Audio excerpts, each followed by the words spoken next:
Hey everybody, welcome back to Divulgence. Today I have Thomas of Paranoid America. And coming back today, we're getting part two of our discussion on Disney and the occult. We're going to go through some more movies and let Thomas dissect them for us and get into all the curiosities and wildness that are kind of hidden beneath the surface. But how are you, Thomas? Nice to see you, man. I'm doing good, man. Thanks. Ready to talk more Disney. We got a whole bunch of movies on the list today. Yeah, well, thanks so much for coming back. So let's jump into it. Let's start. We're literally just going to start off from last time. So if you haven't seen part one, go back to part one, episode 51. We are going to start with Piglet's. What is it called? The Piglet movie. The Piglet's. I think it's Piglet's Piglet's big big movie. movie. Yeah. Piglet's big movie. Okay, let's start with that. So that's part of the obviously the Winnie the Pooh universe, right? And we'll get into the Tigger movie as well. Should we start maybe with Winnie the Pooh? I don't think we got into that last time. I can give a general overview. In my opinion, the very first Winnie the Pooh movie is one of the most boring Disney animated movies that you can go and watch. That you could probably skip to the 2011 remake. It's not even really a remake. It's like just the latest official Winnie the Pooh movie. But Piglet's Big Movie is a really good one. The Tigger movie is a really good one. You have to understand that the general premise of Winnie the Pooh itself, it's a story that was written by a World War One vet after seeing carnage, after seeing like his best friends in foxholes getting torn apart by artillery shells, and he's traumatized. He's got actual shell shock before it was PTSD. And when he went back home from the war, this was the way that he was able to disassociate from these recurring nightmares and just like an existential feeling of dread for having participated in World War One. The very name Winnie the Pooh is because when he was going off to war, I think he was originally stationed or he just flew out of Winnipeg, and that's where he got this teddy bear, and it's called Winnie the Pooh because of the Winnipeg. So, and I believe he like leaves the actual the Pooh bear he leaves the Winnie the Pooh bear at the London Zoo when he's off to war, and he comes back and then he gives it to his kid. Anyways, everything that happens inside the 100 Acre Wood, which is where all the Winnie the Pooh stories take place, they're they take place in a environment where there's no violence, where things are very predictable, and where each of the characters represents. If you imagine a fragmented mind, someone that was like MK Ultra tortured into like trauma-based mind control, and they have like the split personalities. If you imagine each of the personalities in Winnie the Pooh, they kind of line up with this World War One PTSD vet. So it's one of the first steps is to understand just what each of the different characters represents in that context. And this part isn't really speculation. He claimed later in his own biographies that yeah, this was his way to retreat. So you've got Winnie the Okay. Pooh, the namesake, and he's just fueled by one thing. He just wants honey. It's just about like sensory indulgence and dopamine hits and this predictable loop that no matter what's going on, good or bad, you always know what Winnie the Pooh has on his mind. So that level of never having to guess, it removes all the chaos out of every single situation. So that's kind of what that main character, but Piglet in particular represents the anxiety of being in war. Like that's probably the most negative trait that we see in all the different characters is Piglet's Piglet. anxiety. Okay. Because there are like you said, like you mentioned, an interesting array of personalities on the show. From what I remember, um, I can remember at least 4 or 5 of the characters. You got Yeah. Piglet, you've got Yep. Eeyore, who is You're the constantly depressed one. right. You've got Tigger. Rabbit, and Rabbit is the control freak that sometimes exerts like total control over everyone in 100 Acre Wood. Then you've got Owl, and Owl is sort of the pseudo intellectual that is always making sure that he's got an explanation for something, even if it's the wrong explanation. And again, these are all the traits of a mind that's going through actual trauma, that's trying to not recall battlefield carnage. So retreating back into this place and having each of these characters represent these feelings that would come up in a quick way to just suppress them again. That's the entire premise. Like, we would literally not have Winnie the Pooh if it weren't for this one author that had shell shock in World War One. Like, the war produced Winnie the Pooh. That's interesting. When the products of especially World War II, a lot of interesting stuff that came out of that. So World War One and World War II. But yeah, okay, cool. Shout out to Winnipeg. That's cool. Shout out Winnipeg, Canada, for sure. Manitoba. So I can give some specifics about Piglet's big movie in particular. Let's jump into the idea of Piglet's big movie is that there's a journal that Piglet has been writing down all of his different memories, like all of his favorite things that have happened with him and his friends. And the book gets lost, and eventually we see it gets ruined. They go and find it, and they accidentally drop it in a river, and it just dissolves essentially. And this corresponds with Piglet losing all of his memories. So in a weird occult reviewing of this movie, and knowing that Winnie the Pooh is essentially a military movie, it's a military psychological operation of some kind. Like, you can stretch it because it was in place of a PTSD aftercare program that didn't exist for the original author, right? So technically, it's kind of like this military therapy.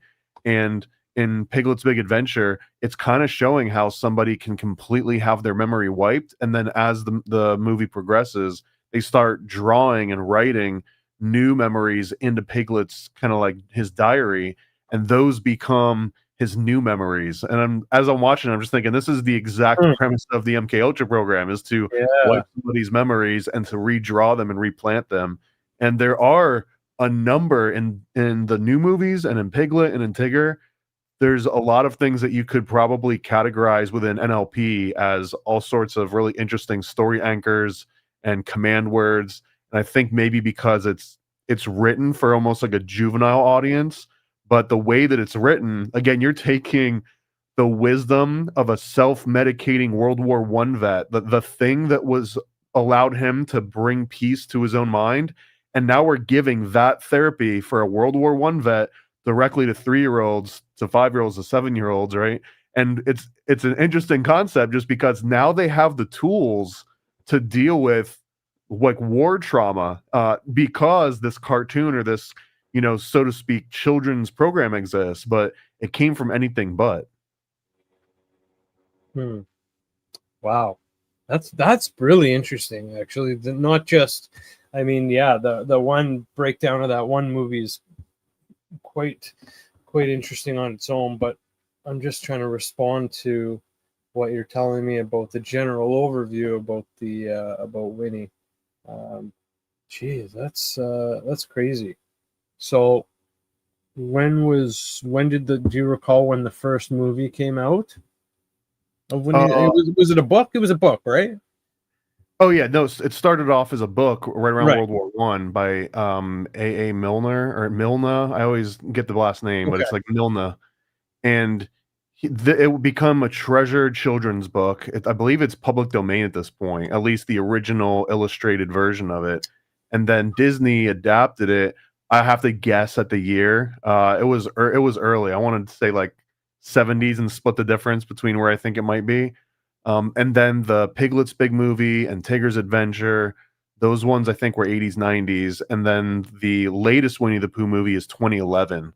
And that's the very last hand-drawn animated Disney movie in existence, is the Winnie the Pooh from 2011. Wow. Okay. And the reason that I don't really recommend the first one is that they take the storybook like origins very, very literally, and the movie itself is even self-aware. They have certain parts where the narrator will be like, a bunch of stuff happens, and you literally see him like skipping a whole bunch of pages on screen. So the movie is almost a joke about how boring the book is, and it doesn't transcend that. Whereas the 2011 version, it does a similar thing, except the characters interact with the letters, and the letters become obstacles. And in one case, they fall into a pit, and then the letters in the page fall into the pit, and they can use them as stairs to climb out. So there's a more interesting breaking of the fourth wall, I think. And do you want to jump into finish off with Tigger? Is that kind of the last movie that you've done? Piglet's Big Adventure, Tigger, and then the 2011. So the Tigger movie is kind of sad. It's a really weird one, man. The premise is that Tigger believes that he's the only Tigger on the planet, and then he starts wondering, well, maybe I'm not the only one. Maybe I've got family out there. There's got to be someone outside the 100-acre wood that knows what a Tigger is. And everyone basically assumes in 100-acre wood that his whole family is dead, that like he's the only last remaining one. Even though nobody has any proof to say this, he's the only Tigger in existence. So him venturing out into the world is either going to break his heart, or he's just going to be searching forever and they're going to lose him as a friend. So they collectively get together and they gaslight Tigger by dressing up as members of his family. They have this weird mock family reunion where they're like, "Oh, we got your letter, Tigger. Here we are. We're your family." And they do this so that he doesn't leave. And again, if you're reading into this is like, all right, what's the creepy MK Ultra take on this? This is if you're being programmed and you want to leave, you're like, I want to go back home to my real family. And everyone's like, no, you don't get it. We are your real family. And then they dress up as your family and they role play it into just being accepted by you. And it's a weird lesson. Imagine you're a 5-year-old, you brought your 5 or your 7-year-old kid, and they're watching this movie, and the general plot point is a kid is scared and wants to see his family, and all of his friends are like, no, you can't leave. You can't leave the woods. You have to stay here with us, but we'll dress up as your family if that makes you feel better. And it's a weird premise to put onto a small mind and make them think this might be a normal solution for a very specific problem. Exactly. Yeah. We also looks like we have a comment from the stands here. Green-eyed Crow, Kinga and Rue may be showing how children are passed down this traumatic experiences that their parents went through. What are your thoughts? Yeah, so Kanga represent, and if you notice throughout the movies in 2011, Kanga gets downplayed all the way to like barely even having a speaking part, because Kanga was the only adult figure left in the 100-acre wood once you're there, because it's Christopher Robin and Winnie the Pooh and Rabbit and Piglet and all the other characters. Kanga is the only one that somewhat represents a parent. So 2011, she's kind of gone. And prior to that, she was the only one that represents some kind of like a nurturing, motherly, everything's going to be okay vibe to the end viewer. And Rue, I do think Rue is directly related to maybe the excitement that the author felt in World War I. I don't know if he was guilty about it, but that everything about flying planes and explosions and fireworks, Rue embodies that.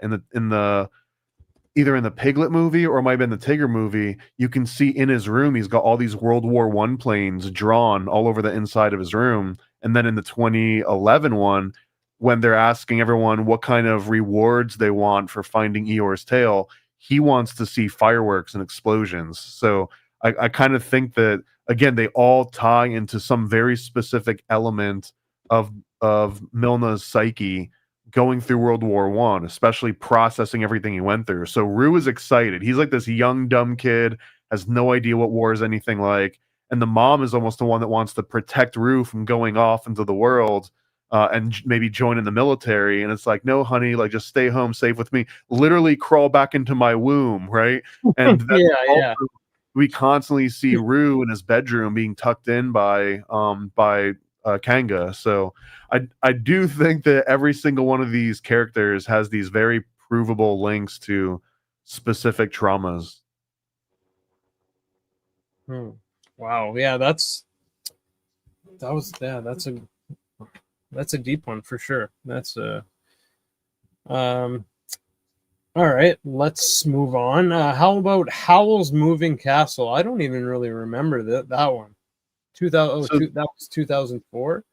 yeah, Yeah. normally this one wouldn't seem like a Disney movie, but this is a Studio Ghibli movie, which is one of the more popular anime studios. They do like My Neighbor Totoro. They did Howl's Moving Castle, Spirit Away, Princess Mononoke, and the only reason that anyone in the States might know what those are is because they went through Disney for distribution. I think Buena Vista Pictures, but they used Disney's distribution channels.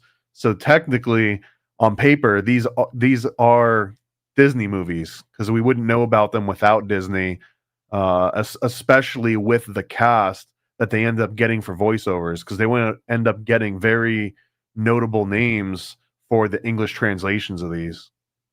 So if you haven't seen Howl's Moving Castle, if you haven't seen all the other Ghibli movies, I do highly recommend them because like the ones that made them to the States were already very successful in Japan. And Howl's Moving Castle, I think a lot of people's some of their favorites. It's Oh, it's kind of surreal, and it's about a literal castle that's kind of alive and it's flying around, and it almost is it's acting as like some aesthetics from early 1990s sort of cartoons. Yeah, that's the cover of Howl's Moving Castle. And there's like a scarecrow character that almost gives it a little bit of a Dorothy sort of effect to it. I think that it pulls from a lot of different cultures, but this was a lot of people's entry point, I think, into this. And this one has World War II connections because they're at wartime and they're drafting wizards and witches into the military, and I believe it's in like in a World War II style military conflict. hmm. Yeah, I definitely have not seen any of these kind of movies, and you're right. It definitely does not look like uh, a Disney movie, right? Yeah, these ones are way more occult. They get directly into magic right away. Like the girl's name is Sophie or Sophia. What so like she represents this knowledge, and there's literally like a falling star that relates to her direct storylines. So like falling stars and Sophia, and just like all these different wizard wars. So the breakdown of that movie is really interesting because we get into real wizard wars during World War II. Like there was one between Aleister Crowley and Hess, and that they were apparently doing like magic battles across the world in favor of the Allies and the Axis. And I don't know that Huh. it's an interesting thread to just go down outside of the Studio Ghibli movie. Wow. Okay. Take note. Um, how about here's another one I haven't seen. Treasure Planet. That looks like that there could be all sorts of stuff going on there. It looks like you got robots and big nosed old dudes with mechanical arms and pink blobs and cat looking women and stuff going on. Tell me what's This is going just on here. space Mormonism, man. That's Joseph Smith right there in the middle, and Ah, all the different cybernetic parts and android. Like you can basically they've adapted transhumanism. So okay. this has always felt to me as the most Mormon of the major Disney releases because it stars a space pirate treasure hunter. I mean, Mormons believe in getting your own planets. It's one of the first Right. like maybe like alt Christian religions that even acknowledges space and planets to begin with. Joseph Smith would talk about Quakers living on the moon. So this idea of like extraterrestrial people, very Mormon on par. And then the whole premise of constantly searching for treasure, that was Joseph Smith's whole bag. Like his start was being a treasure hunter. So I always felt like transhumanist space pirate movie. This is 100% about Joseph Smith, but it's kind of looking back from like an Atlantean future. Hmm. Interesting. Yeah, that's a wild one. uh, here's a popular one: Lilo and Stitch. There's a few movies of that now. I'm thinking maybe you've been through only the first one so far, give or take. Yeah, I've seen the first one. I haven't seen the remake. The original one, the main spoiler is the most important or the most interesting part of it, and it's that the entire planet Earth is simply being harvested for humans because humans are the favorite food of mosquitoes, and mosquitoes are an endangered species across the entire universe. So that this green program to save the mosquitoes is the only reason that humans exist, and the only reason that anyone cares about Earth is so that we can continue to be food for these mosquitoes. And Stitch basically comes from outer space as like a failed genetic experiment and gets watched over by these two girls, which leads to them getting on the radar of the government. And this is, I believe, the very first Disney movie that actually shows a government agent. It shows this guy that's clearly like a man in black. He works for the state, and he knows all about these different aliens. He knows about conspiracies, and we also see link to the Elvis is not dead conspiracy in this movie. This is interestingly one of the most conspiracy acknowledging Disney movies in all of existence, because they acknowledge at least 3 different mainstream conspiracy theories between Elvis didn't die, between the Men in Black, and the fact that there's aliens. Really? Wow. Okay. I think I remember you mentioning me about the Men in Black or something like that. But okay, so we got Elvis there. What's the Men in Black connection?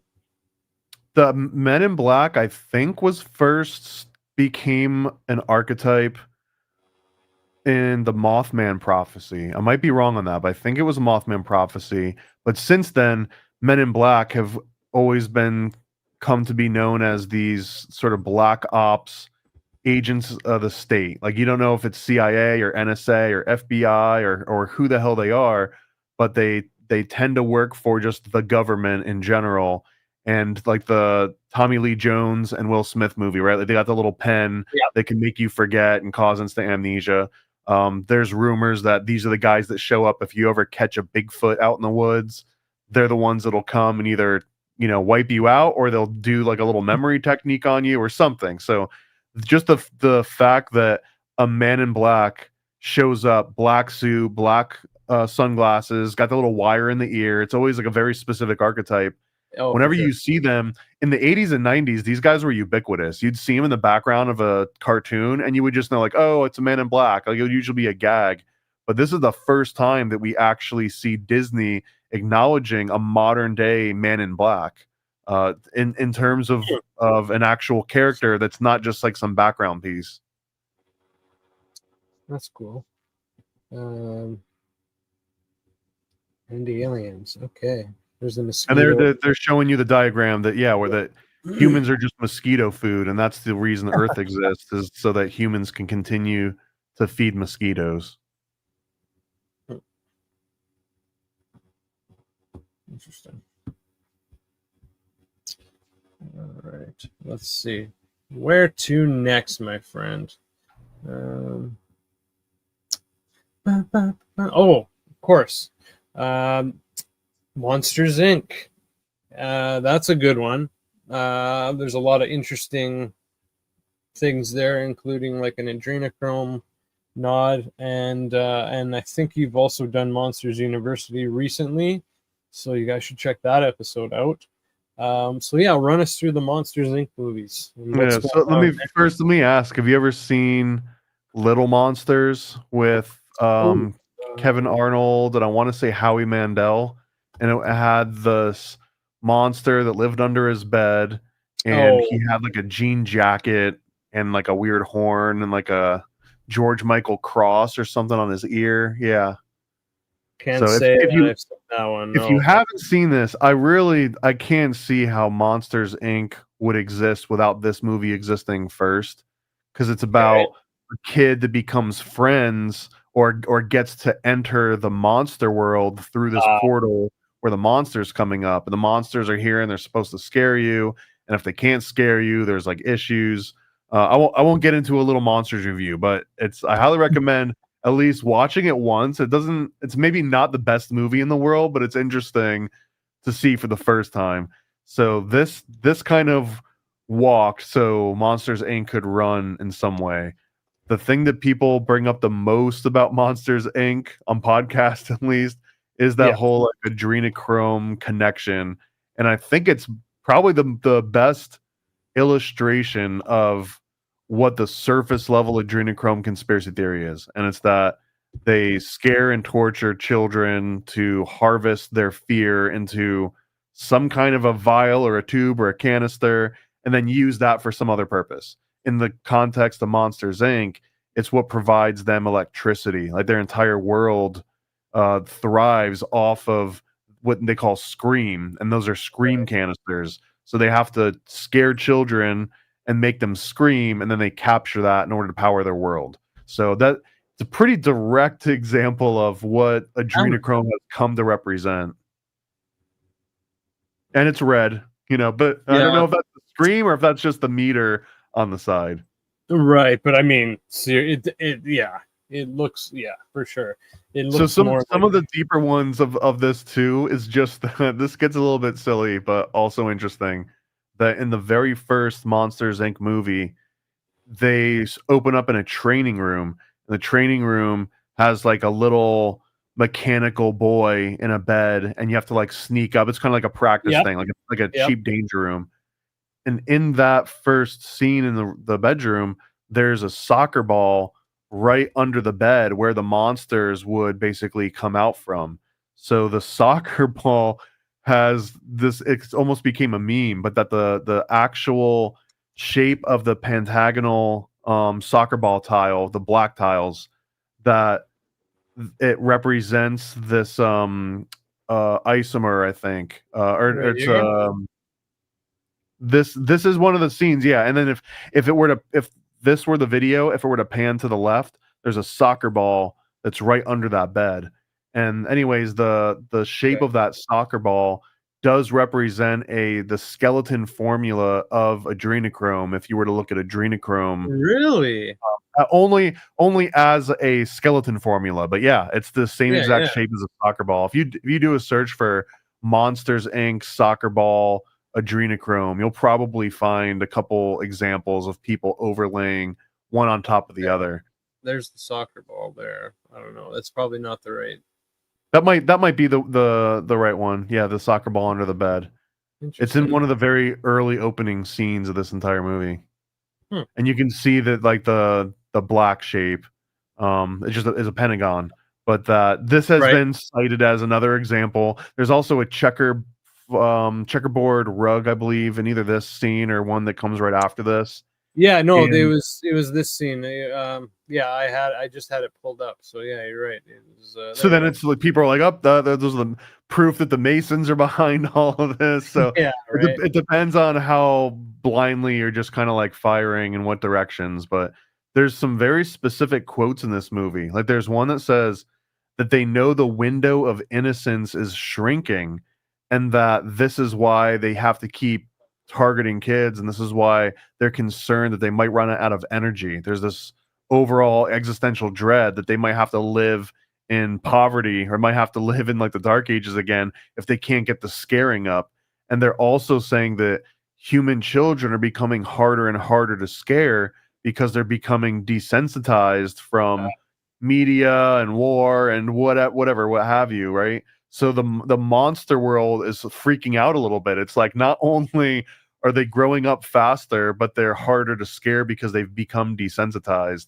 So this movie is all about how do you continue to traumatize someone that's starting to develop sort of like a defense against traumatization. Crazy.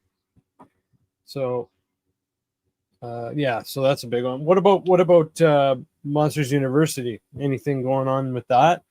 Is it Monsters University shows you the Greek system, secret society initiation, probably the most direct example of one. And it also expands on this idea of Monsters Inc. But in Monsters Inc. University, they actually show that the monsters can scare adult humans, and that adult humans are worth even more scream than children are. However, since it becomes first, Monsters University in the Monsters Inc. universe comes before the original Monsters Inc. movie. But by the time we get to Monsters Inc., It's they've children. decided that they're just going to go after kids because going after adults is too risky, even though the reward is higher. But the biggest thing about Monsters University is that it completely shows like a secret society initiation, hazing rituals. They're wearing cloaks. They're taking blood oaths.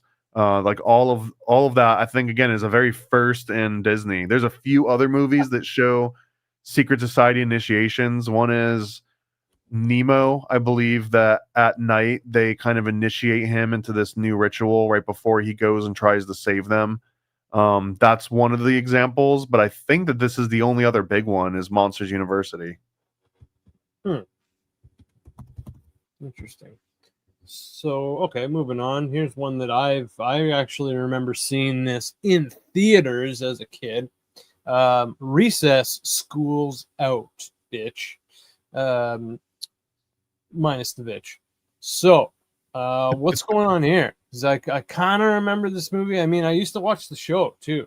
So, Yeah, I didn't. I remember the show was on, but I don't think I watched it a whole lot. But I did. I obviously watched this movie for the Occult Disney series. And this was right around the time that I think Disney had bought Doug from Nickelodeon, and I think Goofy Movie was somewhere close to around this time period. So, and both of those were TV shows that became movies. So this was something Disney was working on for a little while. This movie starts off at a top secret military base. So this is more examples of how the 80s and 90s, it was ubiquitous. Like conspiracy culture was just implanted into all media. It wasn't like there were conspiracy movies. Like every movie had some kind of a man in black or some sort of a secret ritual going on. Like you didn't have to make its own genre. So here's an example of that one. And then we've got this James Woods, I think, is like the villain in this movie, which is kind of funny. Yeah. He's also got some connections to it. That. There was a quote in here about, hey, you remember that time you convinced the FBI I was a Chinese agent and got me arrested? So like these kids are swatting each other and they're calling the FBI on each other and reporting each other as being secret, agents of other states. So like you've got all this kind of like high level political awareness in this show that was more or less for middle schoolers, I would assume, like elementary to middle school kids. So you've got like a lot of these deep archetypes, and then you find out that there's this guy doing this evil experiment because they're levitating like a big safe. They're trying to break into a safe with levitation. And then he takes over the school essentially, and inside the school he's running all these crazy experiments with robots and clones. And in one of the scenes, again, ubiquitous conspiracy culture, it shows a classroom from the previous school year. Like they hadn't cleaned off the chalkboard or whatever, and on the chalkboard it actually says like moon landing with a question mark on it. It was like another one of these nods of like, did this actually happen? Like this conspiracy culture from the animators that were actually producing all of this content that we were consuming. They're talking about, these are phrases from the movie: plutonium turbines, global electrodes. They've got laser devices, electron pulse generators. So the whole premise of the movie is that they're making like death rays, and that the kids are the only ones that can figure this out because all the adults are essentially inept, like the parents, the teachers, everyone. And there's also a incense burning scene where someone like lights incense and they go back, it like brings them back to when they were going through college in like, I guess the 1960s. And there's like a big psychedelic bus that they're all driving around on, and they're going to like a Dead concert. And there's this implication that one of the teachers has a psychedelic drug-induced flashback that unlocks some memory that had been suppressed, that then helps them defeat this quasi-military organization that had taken over the school. So it's got like so many cool little references into a kind of obscure movie. I don't think a lot of people have maybe even seen this unless they cared about the Recess series right when this came out. Right. Yeah. All right, let's move on to what is this? Atlantis. So it's Atlantis is Atlantis, the Lost Empire. Is that correct? Atlantis the Lost Empire. This one had a huge budget, and I think that for a while there was a special edition of, I want to say PlayStation 2, maybe, Okay. that came out with Atlantis. So a lot they Oh, were hoping that this was going to be the movie that would get boys. They wanted like the young male audience before they bought Marvel or before they bought Star Wars and everything. And it was, I think this one was like a colossal failure. It ended up not doing the numbers that they needed it to do based on all the animation and all the time that went into it. But it is one of the more interesting Disney movies. Although I don't know, it falls a little flat in some of this aspect, but there's no other. It's almost a shame because this is the Disney movie about, like, I think Plato brought this up like 300 or 400 BC, and that this is Disney's take on one of the most classic non-folklore stories of all time. So have you seen this one? I have not. I kind of remember when it came out, but no, this one I didn't. I didn't see. Nah. So I think when we did this one on Occult Disney, we had Gordo from those conspiracy guys on this. Oh, Uh, nice. Right on. and it was really really entertaining one. But the premise is that they found this evidence that there was technology from 10,000 years before the ancient pyramids existed, that they had this kind of energy harness, and there was this book called the Shepherd's Journal, and I think the Shepherds is supposed to be an example of either Rosicrucians or Masons or some old secret society. And the Shepherd's Journal, um, they basically have either a map or more information about how to connect back to this like Atlantean culture. So they take out a huge, it's a military operation, and they take out a military operation to go and find Atlantis, and they end up finding it and kind of like drilling their way into it essentially, and find out that it's still around, but it's dying. It's been like a dying culture, and part of that is because the rest of the world is harnessing the energy that they used to be able to harness themselves, and there's like no balance left in the world. And the movie takes place during the Industrial Revolution, so there's a lot of references to almost like Jules Verne-esque, not cyberpunk, what's the other term, but Steampunk. steampunk. Yeah, it's got like a lot of steampunk sort of technology built into it. And then they come up on these actual Atlanteans, but the Atlanteans are kind of just like Native Americans mixed with hippies that have these high-tech crystals that they just harness the energy of. But it doesn't come across that any of the Atlantean technology is something that they've engineered or had to be smart about. And in fact, they don't even know their own technology. They'll find little artifacts, and it's this guy right here. I think his name, man, I'm gonna mess his name. I think it's Milo. I think Milo's the main character, and it's up to Milo, this outsider, to come into this ancient Atlantean world and show them how their own technology works, because they've got no idea. They've lost connection through so many generations and not having it. And I think that this one's an interesting story, because this is kind of how we found the Rosetta Stone. Is that, Napoleon and the French invaded Egypt, and they're like digging up things to build a wall or to like make a fortress, and they find the Rosetta Stone, and now it's like one of the most important discoveries of all time. You've got the way that Machu Picchu was discovered, and a lot of other sacred sites in Central America is because some American dude was just like on vacation or just being an explorer, and then finds this huge thing. So it's this premise of this outsider that's deemed unworthy, but actually has more impact on your own culture than you do. So I think it's worth watching. It's only like an hour and a half. It feels a little bit longer because parts of it kind of drag here and there.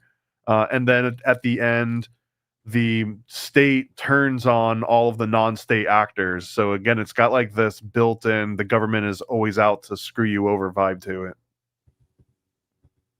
Oh, gotcha. Okay. Yeah, it seems like a lot of people in the chat, give or take 80%, 90% of the people that I just saw said it was kind of boring, but I think at least one person said they really enjoyed it. But Well, we've seen it. We've seen the same thing. So, for example, Fern Gully had the same premise where people are ruining this magic part of the planet or this part of our reality. And in Fern Gully, it's a little bit more direct. It's that they're taking out the rainforest, right? And the rainforest has got all these magical creatures in it, and like bats and fairies and stuff. So they have to stop humans from doing this. And then you've got Avatar, which is kind of similar. That the humans are trying to get this unobtainium, which the silliest thing ever, but they have to get this unobtainium, and by doing so, they're kind of ruining this natural ecosystem of these noble savages that live in this other realm.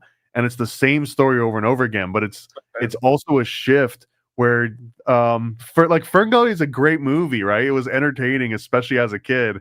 But make no mistake that it's 100% a green sort of like a propaganda piece, right? It's like an Al Gore inconvenient truth state propaganda. Fern Gully 100% all the way. But I also think that these movies, especially Atlantis, Fern Gully, and Avatar, they all represent a new swing that Disney starts to go on this trope of like people bad. Like originally, it's all about people good, right? Pinocchio, Snow White, Sleeping Beauty, Beauty and the Beast. All of these movies, all the classics, were about how the human consciousness was this sacred thing that could fix anything. Like and it starts evolving into like true love, but really it was true human consciousness.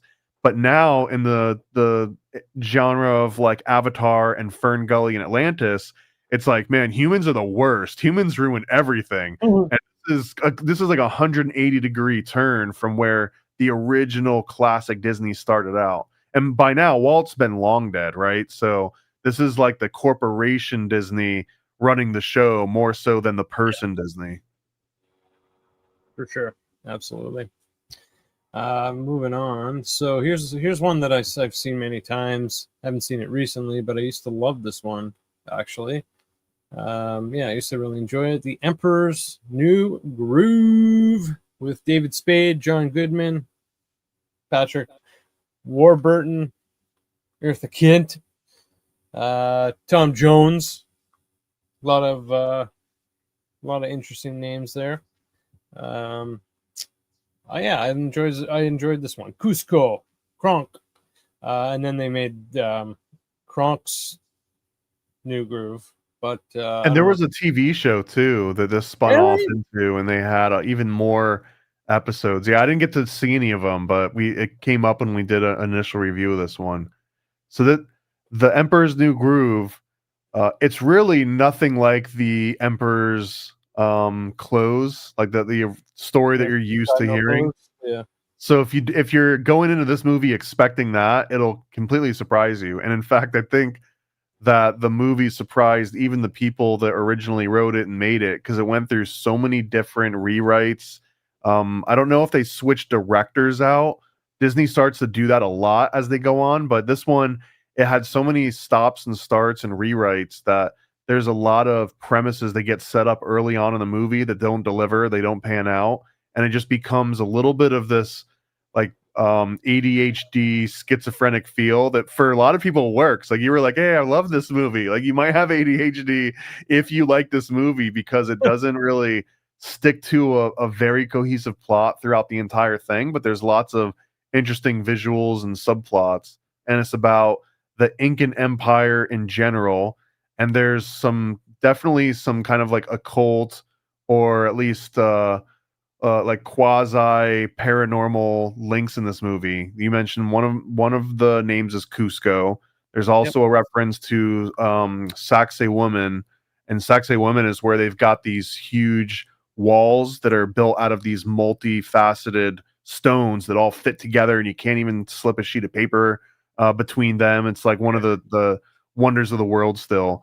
But the movie itself It's about political manipulation. It's about like a blue blood elite with the intellects of fleas. I think they actually say that. They say the blue bloods with the intellect of fleas, kings and catty tyrants.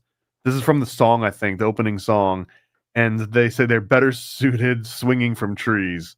And I was just wondering if this was a reference to like them being dumb like monkeys, or Yeah. better suited swinging from trees, like lynch them all, like take them all out, because both there's a little bit of a play in there, and the Incan Empire wasn't necessarily known for their pacifism.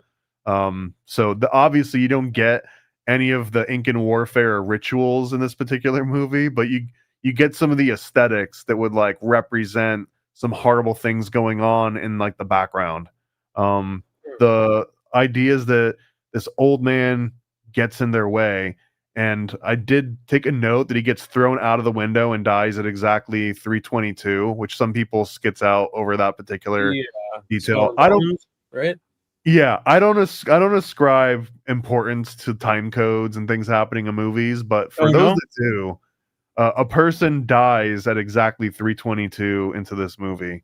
And then there's this concept of Pacha, and Pacha, there were, I think it was meant world or above, because Hanapacha was the world above.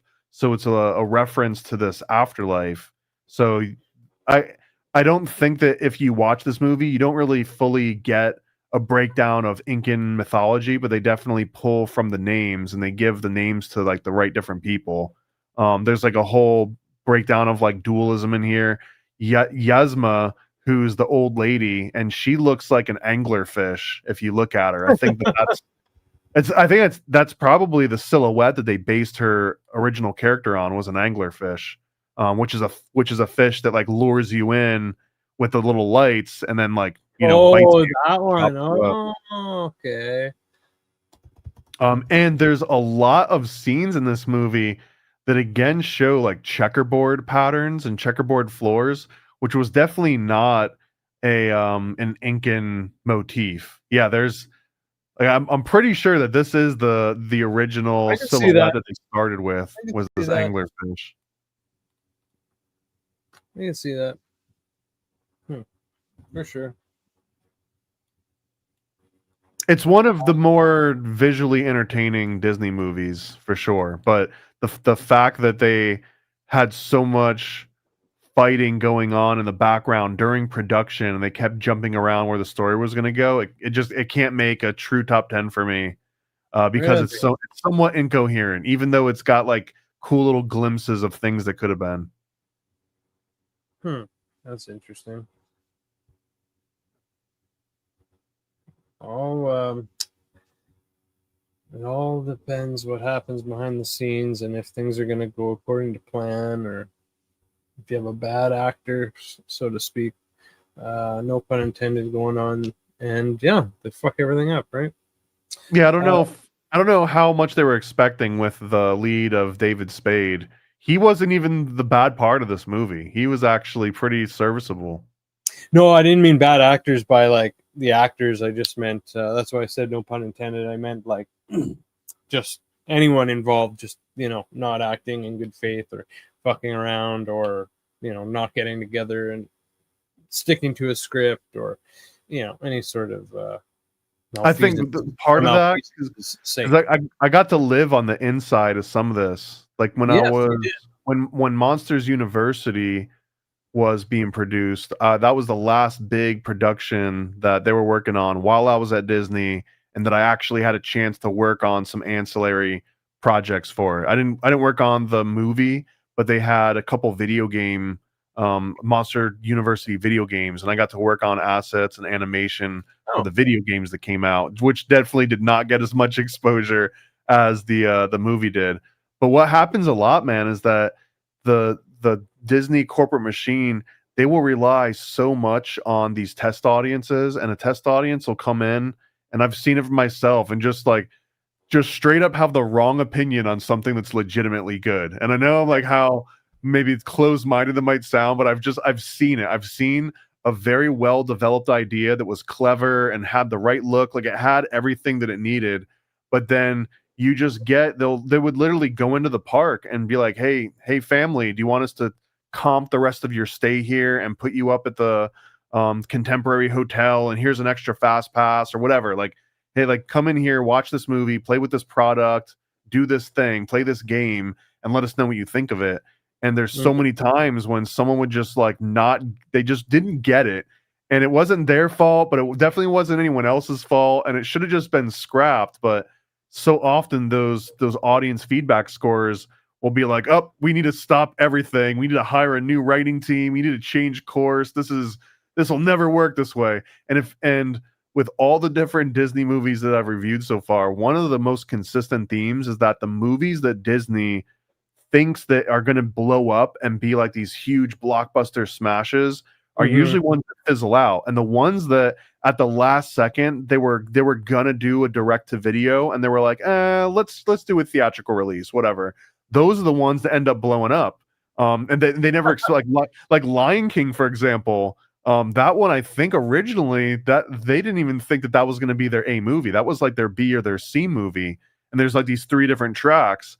And consistently, Disney will be wrong about which movie they gave priority to in relation to which movie actually was more well received. And I think that this movie is an example of that. The whole entire Emperor's New Groove is them trying to like chase this dragon that they've never been able to trace. Like they probably have less than a 50% accuracy, meaning that if they just flipped a coin, it might have a better, like result than Disney execs trying to guess whatever the next big thing's going to be. Wow, that's interesting. Yeah. So, sorry for people who haven't watched the first part yet. You used to work at Disney, so that's pretty interesting. What was I don't know if I asked you this before, but what was your favorite project that you got to work on while you were there? My favorite one was designing the inside of the Epcot, what is it, Spaceship Earth. I don't know if you've been to Epcot before, but there's this huge ride inside the big geodesic dome. What is Epcot? Is that a what do you call it? An acronym? A theme park or something? No. Yeah. So you've got Magic Kingdom, which is the biggest Disney park, and you've got Animal Kingdom, and then there's Hollywood Studios, which is where I worked out of, and then you've got Epcot, and Epcot was, I think, the second park built in Orlando, and it's a recreation of the world. They've got a section that represents each country or each like region of the world. So as you walk around Epcot, you technically like travel through the world. And in the center of Epcot, the big thing that everyone's probably seen pictures of is this big silver spiky ball, this big geodesic dome. And inside that dome is a slow ride that basically talks about human technology. And it starts out with a caveman like hitting 2 rocks together and making fire.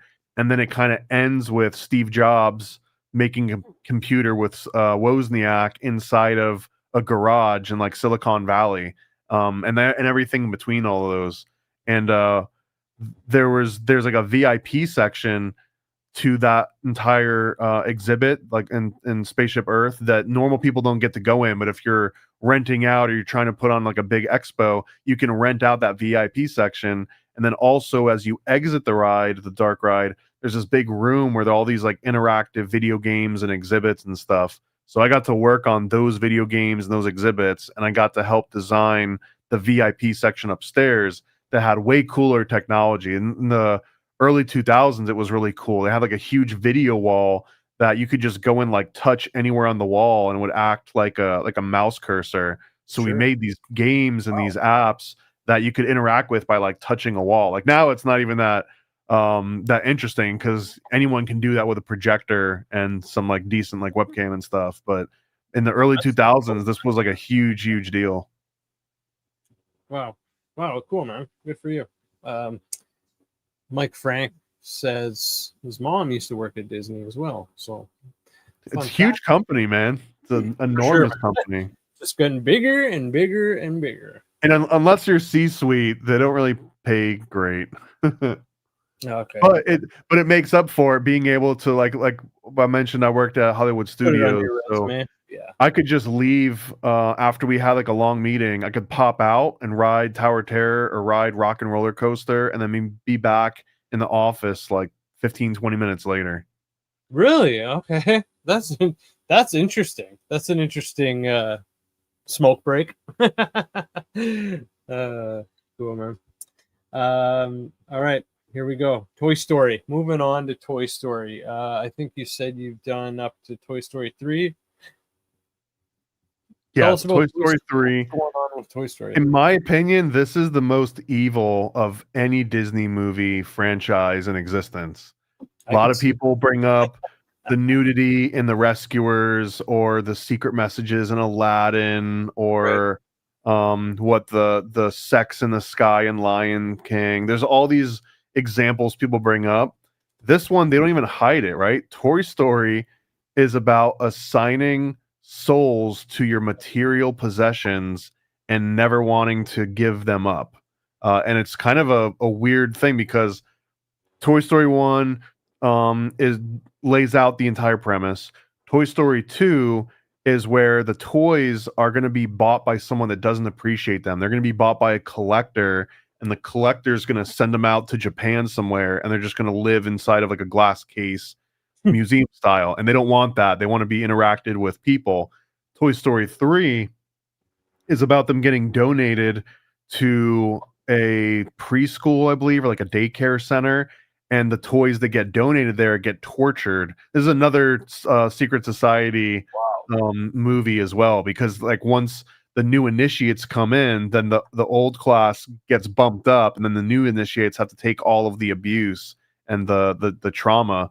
But also in Toy Story 3, the ones that get skipped over that don't even make it to the daycare center, they get sent off to be melted essentially. And there's this whole scene where they're on a conveyor belt that's leading into this like furnace, and they're going to be incinerated.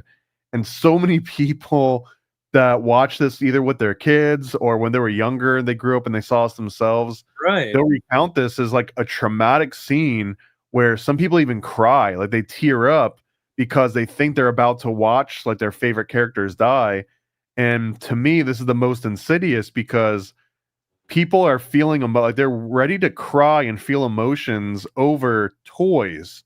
And this whole premise of that they also have to be licensed toys. They can't be homemade toys. They can't be knockoff toys, because in Toy Story 1 and 2, we see that Sid, who's a next door neighbor, Sid takes all these broken Oh toys man, and he Sid is so reassembles them, crazy. right? Any Oh, what story? Oh yeah, he like he repurposes them? reassembles broken toys and he makes new toys out of them, which honestly, if you think about it, like this is what Fern Gully wanted you to do, right? Instead of going out and buying more plastic junk, take the things that are available to you, repurpose them, and now you don't have to go and consume more garbage and create more garbage in the process. And Sid, that's all he does. Sid just makes toys out of broken toys, and he becomes a villain. They make him like he's Dr. Frankenstein because he would dare not buy a brand new licensed toy directly from Walmart .com, right? Like the fact that he would make his own toy or do his own thing means that he's a bad guy. So the entire premise of Toy Story is to venerate your material items, especially ones that are officially licensed by Disney, and that they love you back, and that you need to actually cherish them and feel bad for them in case you outgrow them. And so that's maybe a pessimistic version of it, where they're just glorifying materialism and they're drilling that into kids' heads. Like they're telling a child what you have to remember. It's not just us that are seeing this. There's a 5-year-old watching this like, Yeah. wait, my toys love me and I can't give my toys away. I don't know how many hoarders Toy Story ended up creating, but it's probably more than 0 people. The other premise of Toy Story is that from the toys' point of view, they're loved by their god. They have a direct connection with their actual god, right? The one being that they exist for. And over the course of the movies, basically first he goes away to camp, I think in the second movie, and in the third movie he's going away to college. Like he's done with these toys. He doesn't need them anymore. and the toys themselves are going through this existential problem of like, our God is leaving us. What's our point? If our God no longer wants us, then like, what are we even doing here? And there's even like some implications of like some just like murking themselves, like just like cutting themselves off because Oh, God wow. has left them. So these are pretty heavy topics for kids, but I feel almost offended that it makes children love their material possessions. Jeez, crazy, man. Yeah, that's pretty grotesque when you think about it, for sure. And that right for that screenshot right there is one of the more controversial ones because there's like two Barbie The legs leg, connected to the little fish hook thing, and yeah, that character is known as the hooker. nice. I love it. That's amazing. That's beautiful. um, all right. Next up is Tarzan. Yeah, not to be confused with George of the Jungle. Tarzan. Let's get into Tarzan a little bit. All I right, feel like Tarzan's an interesting one because the concept of Tarzan is that the British aristocracy was so meritorious that you could literally take an orphaned British aristocrat, put them in the middle of the jungle, and they would still become the best thing in that jungle. They would become king of the jungle because British blood was superior to any other blood on the planet. And that is literally the true concept of where Tarzan comes from. It came from like a philosophical thought of the original owner, or the original writer. I'm blanking on his name right now. But the that writer of Tarzan. of Tarzan, yeah. It was the one of the most popular stories of all time, and it even turned into the Edgar Rice name. Burroughs. Yeah, Edgar Rice Burroughs.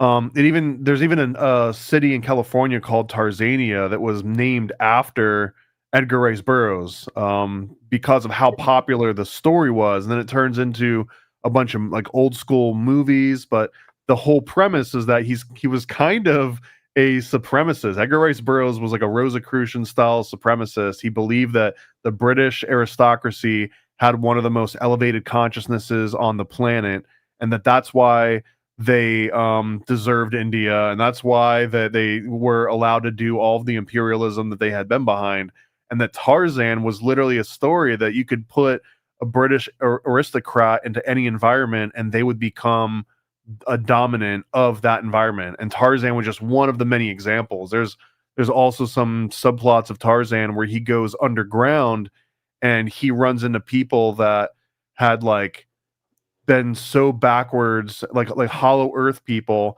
and there's almost some like some racial connotations that it gets into because again, this is like the early 20th century. But I do feel that this is one of the more interesting stories once you understand why the Tarzan story exists at all, and the fact that we've got like a children's cartoon about it. There's Hmm. also some interesting theories that this movie might be related to Frozen because the parents in Frozen take off on a boat in order to go somewhere and they get shipwrecked, and that's the original story of Tarzan, is that the two parents got shipwrecked, have Tarzan, and then they get mauled by like a jaguar or a tiger or something. Okay. Huh. What are your thoughts on that? Do you think there's a connection there? To Frozen, I don't think so. I think that the most interesting part of Tarzan is this British aristocrat supremacy philosophy that Tarzan represents being the dominant species, the dominant bloodline. Hmm. Okay. But yeah, this is a fairly popular theory because they spell it out in a few different ways. Hmm. Never heard of that one. Uh, how about? Oh, here's a good one. I love this one. Bug's Life. Yeah, this one's based on the story. I think it's an Aesop fable. Um, the grasshopper and the ant, was it? But the, Yes. the premise is that the grasshopper would sit around and play music all day while Yep. the ants were, harvesting constantly, always working, never taking a break. Even though they got to enjoy the benefit of listening to the grasshopper's music. And then once winter comes around, the grasshopper is out of food and is potentially going to starve. So then the ants kind of like share some of the food with the grasshopper. Or I think there's some iterations of the story where like the implication is that he just dies, and that's what you're teaching your kids is to not mess around during harvest season, and that you actually need to help plant the crops and harvest the crops if you want to survive. Bug's Life inverts that because the grasshoppers have decided that, well, we want to be able to not have to do all this work, and we're bigger than these ants. So if we just convince these ants that they have to give us a cut, right? They're almost like mafia bosses. They're going to like Right. putting the squeeze on all the local shops, and that you have to give part of your earnings directly to these grasshoppers, or else. And the or else is just because they're big. And then slowly over the course of the movie, Bug's Life, they realize that hey, we're bigger than these grasshoppers are, and they kind of do like a violent overthrow of the government in a way. Yeah, exactly. Yeah. The problem with this movie is that despite everything good going for it, if you watch it right now, it looks like it's got like PlayStation 2 graphics, like the rest of the movie. And it was just right before things started to look really good. They didn't have a lot of like the same like shadow rendering. They didn't have ambient occlusion or global illumination or any of like the cool some of the screenshots we're seeing here are definitely sweetened, I think. But if you Okay. go back and actually just watch this, it doesn't hold up quite well. And I don't know, in my mind it was a little bit superficial. Like it's a little bit too obvious everything that goes on, and there's not like a lot of extra deeper meaning to it other than letting you know again, like your government might be trying to kill you. Your government might be stealing your tax money and not using it for what they say they're using it for. That's kind of what this movie's about. Hmm. I definitely see that. I definitely see that. Let's see. Um, hmm, yeah, this might be a good one. How about Mulan? Mulan's one of the only Disney princess movies that features an adult princess. I think that they convey that she's old enough to leave home, but she doesn't because she's basically taking care of her dad. And this is also a movie that was based on a real story about a girl that pretends to be a boy, joins the military in place of her father so that her Right. father can stay back. And that's basically what happens in this one. This is probably one of the most, I guess, empowering. Like she has the most agency out of any Disney female character up to this point in Mulan. And also this one, it ties a lot more into the actual folklore of the region. And I think that this might have been them trying to court Asia a little bit, like dipping their toe into that pool. Okay. I've got just a lot of good things to say about Mulan, and especially just because it breaks the mold in a way. Like it doesn't fit the same template that you see from every other Disney movie that came before it. Hmm. Let's see. Ah, here's one. Here's a great one. I used to freaking love this movie. Let's go to James and the Giant Peach. Okay, let me see if I got my notes on this one. This Sure. is another interesting Oh man. pattern that you'll see reoccurring if you look into children's literature. There are so many intelligent military intelligence operatives that end up writing children's books that then become incredibly popular and last for hundreds of years. So this one is no different. This is another example of a military agent writing a children's book. When I originally watched this one, Old doll. The if you read, I remember reading this book when I was a kid and then seeing the movie later, and I mean they're about general the same premise, but there's way different things that happen in each of those. And I do think that there's a few different references in this movie to like ancient alchemy. So whoever was working on the screenplay or at least doing the animation, because they have some scenes where there's like 1,000 crocodile tongues referenced. Okay. They boil the skull of a dead witch for 20 days and 20 nights. They get the fingers of a young monkey, the gizzard of a pig, the beak of a parrot. There's 3 spoonfuls of sugar, which I think is a Mary Poppins reference, most likely. And then you stew it for a week and let the moon do the rest. So they actually have a very like alchemical, occult grimoire recipe in the middle of this movie. And they also are doing this so that you would never be miserable again. And in the NLP way, this is almost a command statement. They're saying this to James, but they're also saying this to the audience. They're saying, "You are miserable, aren't you, James?"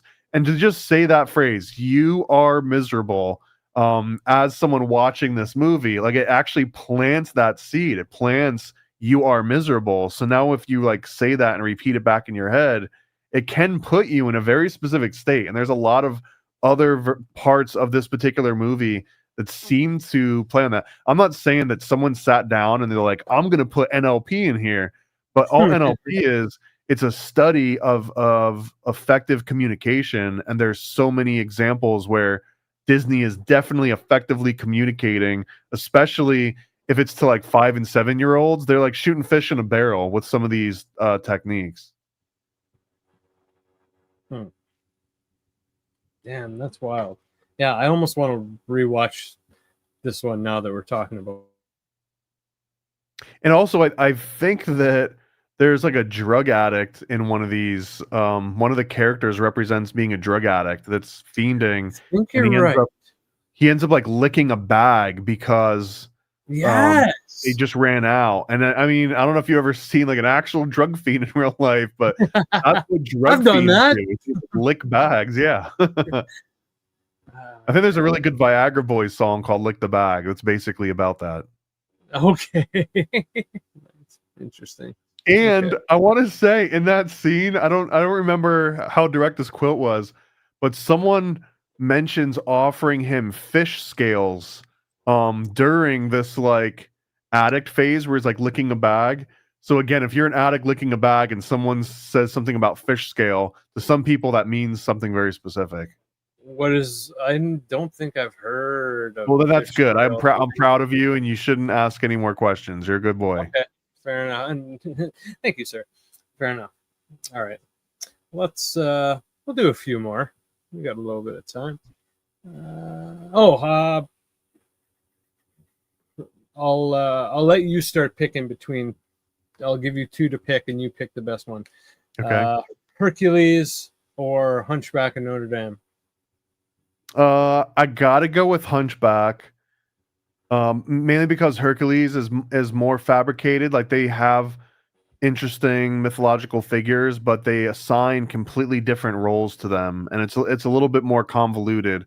The Hunchback of Notre Dame is really interesting because the premise of the Hunchback of Notre Dame was a transition from, I believe, like Freemasons hiding information inside the architecture of cathedrals, like actual operative masonry, to the printing press and the Bible coming out. It was this actual transition. This is the original book Hunchback of Notre Dame, I think, states this a little bit more overtly than obviously the Disney cartoon does, but it's that at a certain point it was these high skilled operative masons that were baking all this intelligence into the cathedrals and into Notre Dame itself. Like it had all the cymatics and the ratios, and I'm sure you've seen a million of the different conspiracy documentaries on how Sure. Notre Dame's got like ancient knowledge baked into it. Well, that's not like a new age premise. That was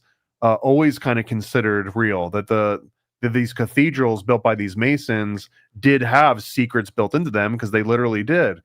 But as soon as the printing press comes around, now you don't need secrets to be baked into cathedrals. Now the secrets can be baked into the Bible itself, and that this mass-produced Bible has all the same information that technically any of these Masons could have given out. So the movie and the book Hunchback of Notre Dame sit right at this exact moment in which that transfer from Masonry into the printing press is occurring.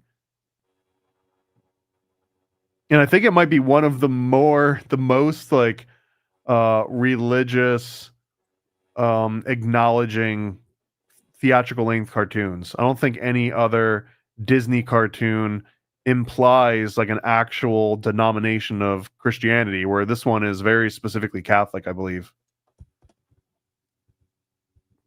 I don't even know. And and technically in some viewings, the Catholics embracing of gypsy magic, because like the main love interest is this gypsy girl that literally is magical, and that you've got Quasimodo that represents like this ancient but misunderstood form of Catholicism, or maybe even like Jesuit culture.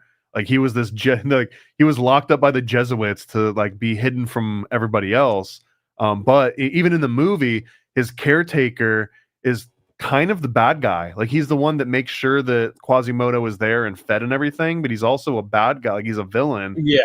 And he's a Jesuit. Like we've actually got a bad guy Jesuit in this movie, but Quasimodo represents this humble, ignorant Christian that's getting tied up with, you know, the gypsy and her magic. Yeah, I who's in this? Kevin Kline, Demi Moore, Donnie J. I don't know who that is. Tom Hulk, OT. I don't know. Interesting. Okay.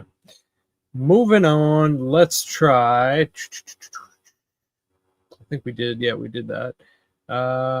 Did we do Pocahontas? We might have. I think so. Yeah, that one's not so bad. What about I don't think we done. Did we do Nightmare Before Christmas? I don't think we did Nightmare Before Christmas. Yeah, Nightmare Before Christmas, one of the OG Tim Burton movies. I think that they parted ways after this one, and only recently got him back for something. But yeah, this one also had a couple other follow-up movies that had the same aesthetic as this, but it wasn't done by Tim Burton. There's like another director. I'm blanking on his name. He did Coraline, I believe. So, yeah, okay. So Corpse Bride wasn't Tim Burton. Tim Burton and Mike Johnson. I think Mike Johnson is the one that it gets transferred to. This So the original Nightmare Before Christmas, it starts with the imagery of a wicker man, of a burning man, which is really just a repurposing of the cremation of care ritual. It's this like purge of promiscuity. So it's probably one of the more occult Disney movies because it starts with the wicker man. And then kind of like Monsters, Inc. that someone mentioned, that you've got these magical doors that lead to different portals. You've got the door to Valentine's. There's a door to St. Patrick's Day. There's a Thanksgiving Day door. And that these all represent that there's multiple versions that we haven't even seen yet, that there's not just a night before Christmas. There's a night before Valentine's, a night before St. Patrick's. Like every single holiday has its own door in this universe. There's a door to Easter, there's a door to Christmas. They have a lot of references to actual alchemy and poisons. There's like deadly nightshade and frog's breath and worm's wort. They've got Sandy Claus, who's like an evil Santa Claus. They also use science in this movie to explain Christmas. So there is this scientific sort of excuse of Christianity in this one. They're kind of like explaining away everything that you might know to be good, and then only the bad things are the real things. And I think that the basic gist of this movie is an atheist finding God. It's about somebody that has no faith that anything could ever go right, and then finally has some faith at the end, but it's not very overt. But that's essentially the premise. Or it's somebody that starts out as a nihilist and then becomes maybe agnostic. If you had to like really tone it down, I think that's kind of what this is about. Okay. Huh. Because I think even Sally's vision in this movie is that she found God in the world of science, so that there's no real need for like a god anymore. Oh, okay. Which would make sense because Sally is a version of Frankenstein's monster. So Right. for her, the god would be a mundane person. It wouldn't be some supernatural creation. Makes sense. Makes sense. Okay. How about the And those are bear? the Boogie Boys. The Boogie Boys are legitimately some of the scariest Disney IP. Yeah, they're pretty wild, right? Like these little, I guess they're supposed to be teenagers. I don't know, but they like, yeah, kidnap, beatings, theft. They're no good. They're up to no good for sure. There's also an interesting point about this whole world of Nightmare Before Christmas that they're not mean. Like none of these characters are mean, even though they're terrifying, and even though some of them literally seem like they would kill you, like they would hurt you and kill you, but Right. none of them are mean about it. Right. It's just how they are. Yeah. No, I definitely picked that up for sure. Yeah.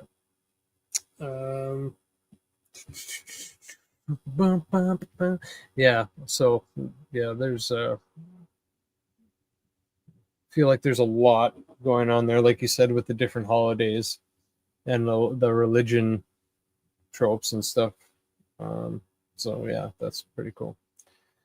There was a movie where about a kid's dog that dies and he brings it back to life. It's like Frank and Weenie, I think. I think that Right. was so. Frank and Weenie originally started as a short that Tim Burton did with Disney, and I think that's where they parted ways.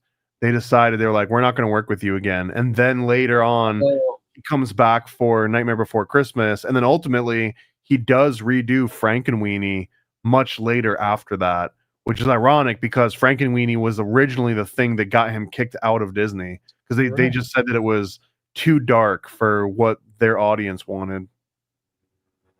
Okay, that's weird.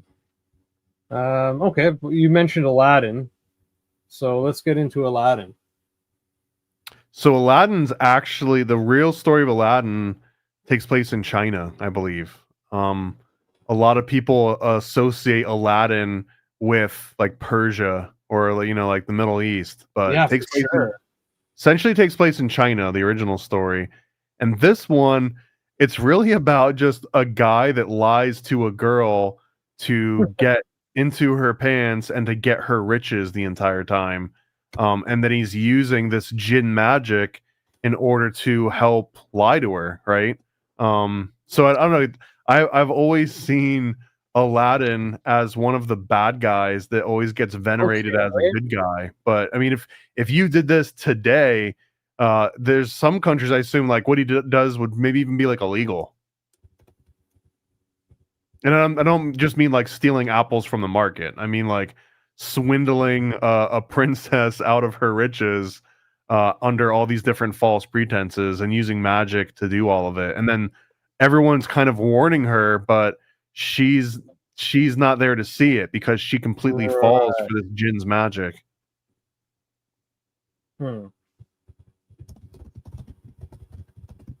This one was part of the Disney Renaissance too, when they've first just started making it a comeback, and it also had a censored intro. So I'm sure if you went on YouTube, you could find the original intro, but the original intro song, I believe they had to change it because it was deemed controversial soon after release. Really? Yeah, it was Okay. something about Jafar turned himself into this like old man. I'm talking like very, very beginning of the movie. He transforms into this old man, and there's like a song, and I can't remember what the song is, but the song just implies like a barbaric culture. And I guess after this got a little bit of a spread, they end up changing that part of the song so it didn't imply that Middle Easterners were barbaric. Gotcha. Okay. Wow. What else? There's a read that Apu is Aladdin's literal conscious. That everything Apu does is representing what Aladdin actually wants to do. There's Jafar has a snake staff that when the eyes start spiraling, then you'll go into like an MK Ultra hypnosis state, which again is kind of like this Men in Black technology, which you'll see reoccurring through a lot of different Disney movies. Once they've got this trope of I can hypnotize you and steal your memory, you see them playing on it more and more often. This one also, man, there's that I haven't made a list of the exact movies yet, but as we're going through these, there are like 3 or 4 or maybe even 5 different movies that have the exact same quote, and the quote is the golden rule, which is whoever has the gold makes the rules. And I think that, Right. this made its way into a whole bunch of other movies too, but this comes up in at least 4 or 5 different Disney movies where someone states what this golden rule is. So I've always thought that was interesting too, because that's not actually the golden rule. The golden rule is treat your neighbor as you would want to be treated, right? That's supposed to be what the golden rule is. Apparently not. And then there's 3 rules that the jinn lays out for Aladdin. 1 is that he can't kill anybody. 2 is that he can't make anyone fall in love. And 3 is that he can't bring people back from the dead. Right. And, Yes. and these are all, these 3 things are the only rules that guide him. And then the third wish, of course, is that he wishes the genie is free. And then that like releases Robin Williams from whatever he was tied to this lamp. But again, this movie is Aladdin is the bad guy. Aladdin has been lying to this girl the entire time, and he doesn't really offer anything of true value to her. Every single thing was gaslighting and lies. That's wild, man. And I think that Aladdin is one of the movies too that has a rumored like sexual programming message, and there's a certain scene that's all good teenagers take off your clothes, or all teenagers take off your clothes. Although, it's one of those things that if someone tells you here's what you're about to hear, and you can read it and then you hear it, you can make yourself hear the thing. But there's so many other examples of what actually happened here. Apparently there was originally an extra overdub session that they forgot to turn down the volume of one of like the tigers or something, and he was like telling a tiger to be quiet. I can't remember the exact details. This is like the official story of what is being said in this one part, because you can hear someone whispering. It's just the ADR level, they turned it down instead of completely muting it, I guess. I don't know, maybe it is a secret sexual message. Again, I still think teaching your kids to love their toys in Toy Story 3, that doesn't need to be like whispered in the background and like covert, that it does way more damage to a kid's psyche than maybe hearing someone say all teenagers take off your clothes. Right. Well, interesting fact there, man. Thank you for that. Here's another one that I used to really enjoy. Not sure why. Oliver and Company. Was it just an age thing, maybe? Was it just like the thing that got put on when you were a kid? It was, yep. Oh, Billy Joel's in it. I didn't know that. I knew Cheech Marin was in it. Joey Lawrence. That's right. Roscoe Lee Brown. Dom DeLuise. I remember he's in it. Yeah. Bette Midler. It's essentially Oliver Twist, but animals. One of the main characters' name is literally Pagan, Pagan, which I thought was interesting. It's Fagin. Fagin, okay. Well, I'm gonna say it's Pagan. Yeah. Well, it's like a mixture of fag and pagan, right? They show the Twin Towers in the opening of this movie. This is one of the most modern Disney movies, I think. It shows Coca-Cola ads, USA Today. There's a Tab ad. There's a Kodak ad. There's Yamaha keyboard ads because they're going through downtown New York City essentially. Right. And it also has people in the intro listening to like hip hop on a boombox, and then it goes to like the Spanish Quarter, and they're doing salsa, and then it shows the Chihuahua who Chico, who's Cheech Martin, and he's got like a black headband, so he's kind of like a chulo. So it's one of the very first Disney movies that takes place in modern times. I think the only other one before this one would have been the Aristocats. But even the Aristocats took place, I think, maybe like 10 years before it aired.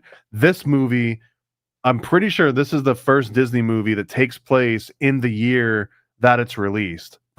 Previous to that, every other Disney movie was taking place like either in some fantasy time period or hundreds of years previous, right? Like old, like folksy tales. So this one does stand out, and maybe that's why some people gravitate towards it, because it was maybe the most relatable. Like it represented things that you actually saw out in the real world, and it had accents that you heard out in the real world instead of some like British crap that you're never going to hear here in America, right? So this one also has this Disney proxy concept that I mentioned in the last episode. Disney proxy is that Disney kills the parents or kidnaps the kid, or the kid gets lost, and then the very next authority figure that shows up is going to be whoever is going to be on the merchandising. So this one does that. Oliver gets abandoned as a small kid. Again, Oliver Twist, kind of backstory. And that's the Disney proxy, to remove this kid, and then you run on these gangs of these different IP, these other sidekicks, and these sidekicks become kind of the real stories, and it's not Oliver himself. It's Fagin's kind of the real protagonist of this movie. Right. Yeah. I see. I get what you mean when you say that. Yeah. And then the poodle represents eugenics, quite obviously. Like even in the real world, like the eugenics in the world of dog breeding and dog competitions is one of the few places, and horse breeding, I think, one of the few places that eugenics is still basically promoted and glorified, right? But anything outside of dog competitions and horse competitions, it's usually looked down upon. Okay. Well, what about Aristocats? Since you mentioned it, and it seems kind of similar. Anything to say about that movie? I used to really enjoy that movie too, especially the kind of the funk down, breakdown music scene where they're jamming. I used to love that. Everybody wants to be a cat. That was good. It's a little dark, man. This story is ultimately about. Come on, it's always got to be fucking dark. It's about a blue-collar servant forced to work until he dies, and then watching other cats being treated better than him. Like that is the story of Aristocats. The movie or the song? The movie itself is. Okay, gotcha. It was written by Tom McGowan and Tom Rowe, two Toms, based on like their experiences with their own pets. And it just, what if our pets went out into the world and went on an adventure, and what kind of personalities would they had? This one also has like a Mr. Magoo sort of feel to it. There's this lady, Madame Bonfamille, who is one of the main characters, and her attorney is almost a direct rip-off of Mr. Magoo. Oh my god, so funny. When his car just like boom, boom, boom, boom, boom, boom, just backfires and stuff. Oh my god, it's so good. So in the beginning of this movie, Edgar puts sleeping pills into their drinks, which is kind of creepy now, right? Like, but it shows, dude, like drugging kids essentially. Creme de Edgar, man. Right? Yeah. And then, let's see. There's a mouse that comes in, and he drinks the sleeping pill too.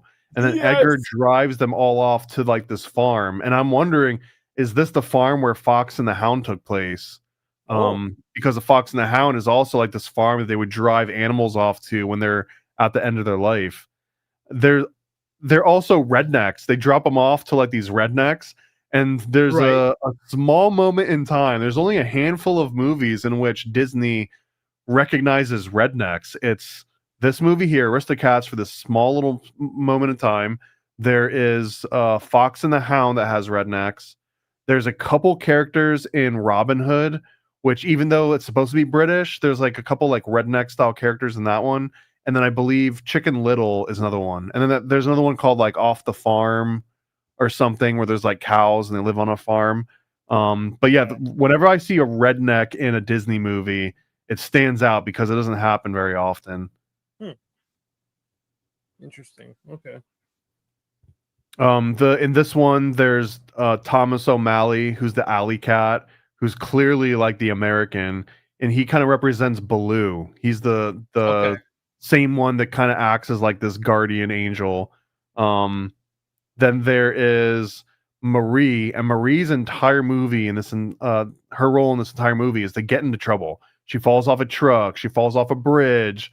She's constantly having to like be this catalyst. She's kind of like that damsel in distress. Then there's a drunk goose, Uncle Waldo, in this one, and he's got a bunch of drunk jokes, and he's like one of those lovable drunks, which is another interesting trope that's gone now. You won't find lovable drunks in Disney movies anymore. The other big one would have been I want to say it was Mary Poppins, where they go and they see like this uncle that gets drunk and he blows bubbles, and then all the kids start blowing bubbles and they're like flying in the air and stuff.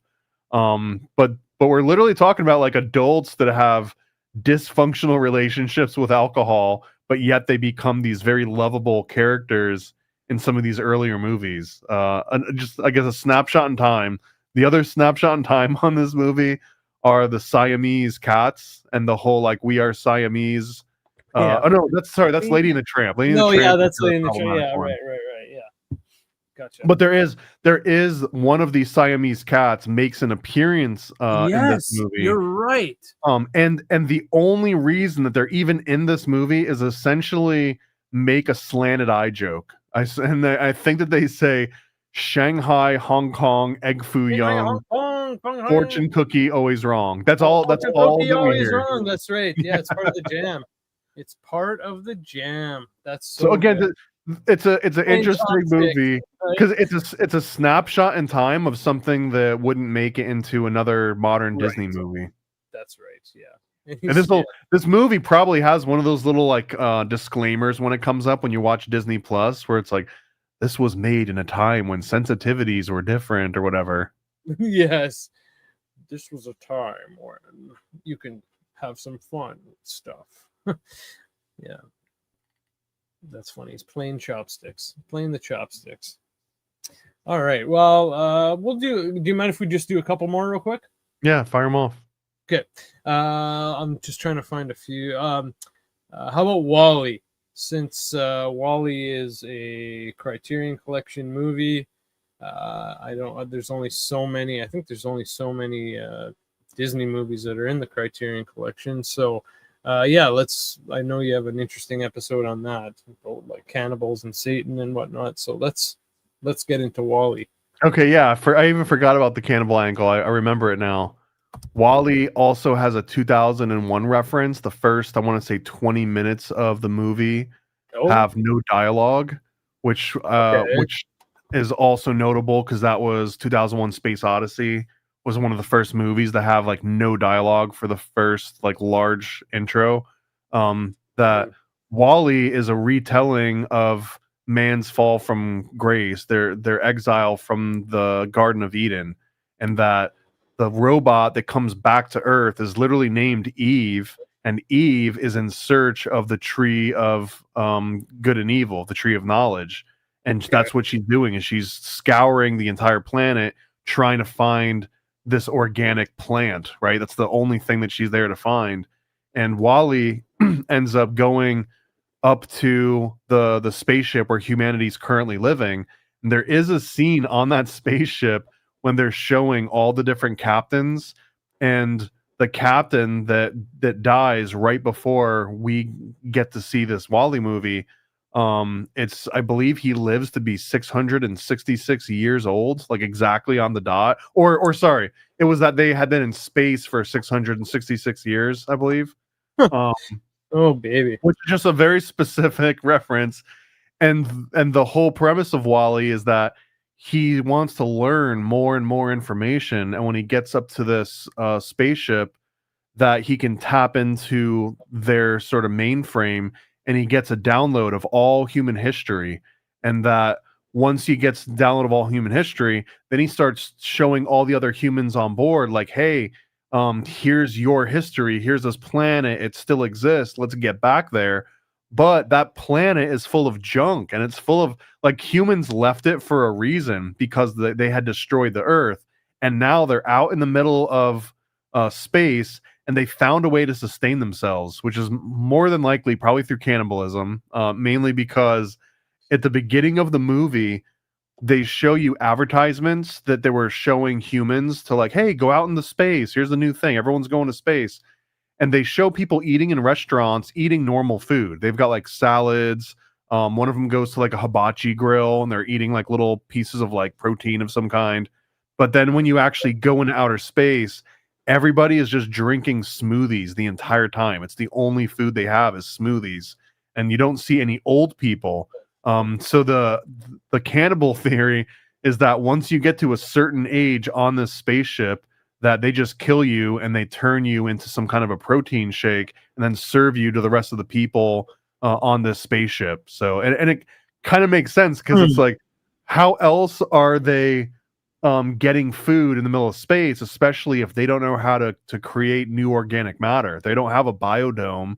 And that Wall-E, I think, was based on an older movie called Silent Runnings, and Silent Runnings was about a guy that was trying to grow a garden in outer space. Dude, Silent Runnings with Bruce Dern is so good. Andreas told me about it, and I can't believe I hadn't heard of it before, because I love classic movies.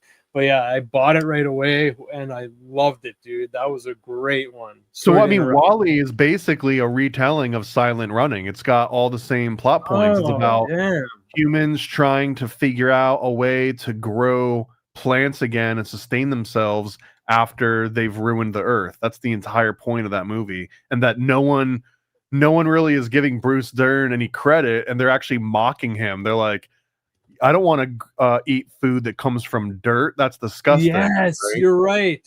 That's a great movie, man. Yeah, you're right. They're giving him shit for wanting to eat real, fresh grown food. And they're just eating. So yeah, you don't get Wall-E without Silent Running. Okay, man.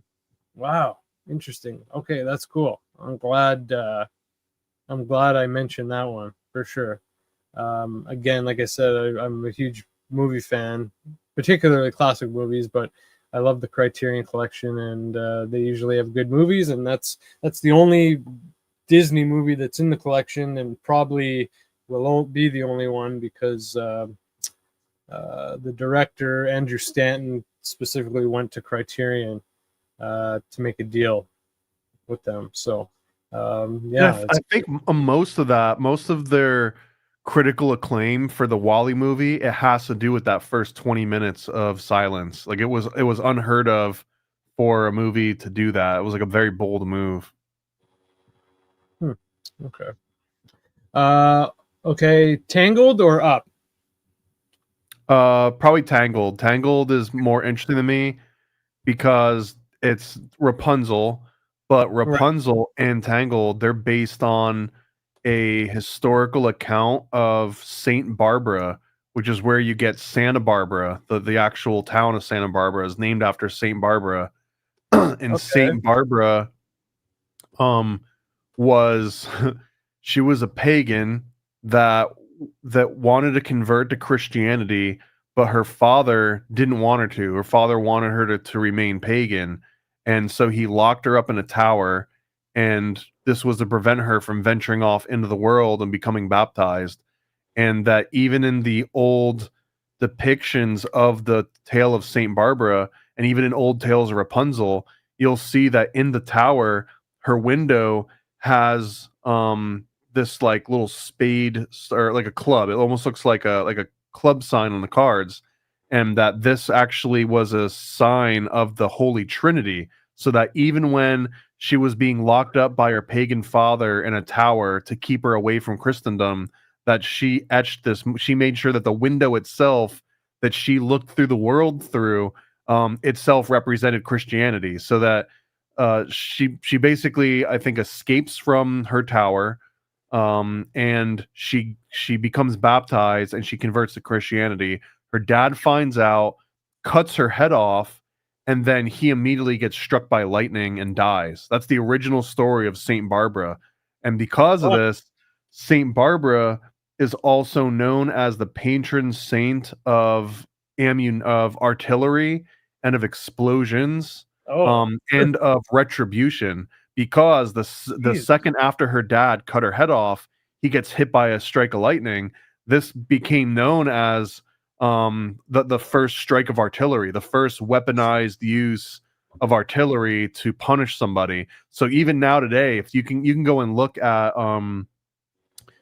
different artillery factions within like the US Army, and their insignia will have a little Rapunzel in the background. There'll be a little tower with a woman with long hair flowing down out of the tower, and then sometimes fields of wheat all around. And then there'll be like a big cannon or something in the foreground. Because again, and people are like, why the hell what does Rapunzel have anything to do with a cannon? Well, this is the reason. It's because it's not Rapunzel, it's Saint Barbara, but it's the same exact story. Gotcha. Wow. Okay. All right. One more. Princess and the Frog or Romeo and Juliet? They're both not gray, I guess. Okay, Princess okay. and the Frog. Oh no. Sorry. There's one that I wanted to talk about. Hocus Pocus. Hocus Pocus. I have some friends in town that try to tell me that movie's so great. And anyways, I think it's nostalgia. A lot of people like it because of the nostalgia factor. I don't necessarily think it's the best movie ever, but it's part of a lot of people's October ritual. So not to take that away from anyone. It's not a horrible movie. It could have just been direct to Disney Channel, and I don't think anyone would have flinched too much. But there's a couple. So the biggest adrenochrome Disney movies that usually get thrown around is Monsters Inc., and the other one is also Hocus Pocus, because Hocus Pocus is that they need to consume the essence of a virgin child in order to extend their own lifespans. Which again, that's kind of the underlying premise of what adrenochrome is all about. Yeah, exactly. The other weird thing about Hocus Pocus is that it teaches, I recently did a video on this one, but it teaches kids a practical reason to lose your virginity early, is that it prevents witches from coming after you. Because if you're no longer a virgin, then now your blood is no longer of any use to, these medieval witches. Which I think I remember seeing this movie, or at least like around the time when I was like 12 or 13 or so. And I just remember thinking like, man, there's one other reason that I need to figure out how to get rid of this virginity thing, man. I don't want to be on the market for like Satanist kidnappers and witches. Wow, interesting. Any more on that movie? I mean, the basic premise is mostly rooted in anti-Semitism. The caricature of the witches themselves, not to mention that Bette Midler and Sarah Jessica Parker playing the roles. They're both Jewish, but that the entire archetype of this witch that would try and steal children and use their essence and live longer, and they had the crooked nose, and that all of the different potions that they would work on, all of these are kind of rooted in like blood libel accusations from like the 1100s and slightly earlier than that. So it's interesting again how certain very specifically like horrible stereotypes become beloved characters, and that it's I don't know, it'll only be a matter of time, maybe another 50 years from now, when people look back at Hocus Pocus and be like, man, I can't believe they were allowed to do that so overtly. Yeah, man. Fair enough. I feel like there will be a lot of movies that will be like that. I mean, we're already looking back at them, right? It's like, what the hell's going on? And I think in that movie, Sarah Jessica Parker has this scene where she acts as like a Pied Piper, where she's sing. I think it's I put a spell on you, and as she sings this, Okay. all the children of the town are like following her, just like a Pied Piper would. And if you look into the origins of the Pied Piper story, it also gets very dark because it was also based on a historical event that I don't know how well it was documented, but that all of the children in a certain town just were gone. And some of the explanations was that there could have been a pandemic that wiped them all out. There was some explanations that there was a crusade where they recruited children into the crusade to go on like an actual holy war, and they just didn't have enough able-bodied adults. And then there's other versions where people actually came into a town and kidnapped all the children and then forced them into slavery in like other countries. But those are like the actual historical tales of the Pied Piper. And so it's interesting when you see like a Disney movie reuse that Pied Piper theme again based on what it was actually about. It really was about missing children. Damn, that's interesting, man. It really reminds me of Weapons, the movie Weapons. Have you seen? Yeah, another Pied Piper theme where it's like a scorned witch steals all the children of a town. Yeah, it's the exact same story over and over again. Yeah, that was a wild one. It's got lots of rituals and occultism and lots of shit going on in that movie for sure. Definitely highly recommend that. All right, man, I've taken enough of your time. Thank you so much for being here. Can you please tell everyone where the hell they can find you? Yeah, if you want more of this, you should go and check out the Occult Disney podcast. You can just search for Paranoid American on any podcast platform, and you can go to paranoidamerican.com where I've got original comics, stickers, shirts, all kinds of stuff. But really, I've been working on self-publishing comics for over 15 years now, since 2012. And I think we've just crossed about 60 different titles, including some brand new ones that I've been cooking up. One with the other guys from Think Tank. We're working on a comic book about Stanley Kubrick and the Golden Bough. Also, a new one that I've been working on for like 7 years called Lee's Demons, which is about Lee Harvey Oswald being trained by Papa Legba in order to create magic bullets out of the hearts and blood of demons. So it's 160 pages. It gets really deep. It gets into CIA lore. Jack Parsons is in it. Sidney Gottlieb's in it. Jack Ruby's in it. Jolly West is in it. So it's got a lot of like really deep cuts in there. That's awesome, man. All right. That's cool. Make sure to check out Thomas's stuff. Don't go anywhere, Thomas. But thank you, everyone. Thanks, everyone, for watching, listening. We have quite a few viewers tonight. That's great. Thanks for everyone in the chat for participating, and I just want to shout out all my new recent followers. Slowly but surely we're building it up. So please subscribe to the Divulgence Podcast on YouTube. You can check me out on X at Divulgence Pod. I'm also going to be, I think I'm going to reset up my Rumble account. Maybe also do Odyssey and forget where else I was as well. BitChute, but I'm definitely going to jump back on Rumble. But yeah, thanks to everyone. Take care. We have next Saturday, we got William Ramsey coming back to talk about Fight Club.